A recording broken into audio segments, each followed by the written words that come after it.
la lay la lay la lay lay lay lay lay lay lay lay. Yanımdayken özledim, şimdi çok uzaktasın. Sensizlik bu yürekte kapanmayan yaradır. Sen orada ben burada, ayrılığın nöbeti. Gözümde bir damla yaş, elimde son sigara. Gelip geçer bunlarda, üzülme sen sevgilim. Verirler müsaadeyi, birleşir ellerimiz. Sevda bu işte, vazgeçemem ki senden. Beklerim yolunu, dönersin bir gün diye. Bak yazdım yine sana, geçmiyor bu hüzünüm. Tükenmedi kalemim, yazar hep bu aşka. Dön diye bekliyorum, her gün ben burada.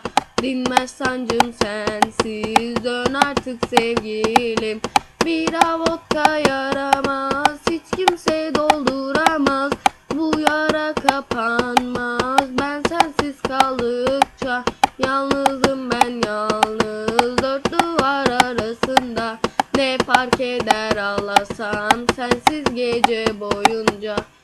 Dolaşırım sokakta, görürüm belki diye. Ama takmışsın koluna yeni bir manita.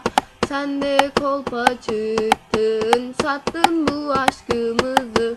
Mutlu ol sevgilim, ben burada beklerim.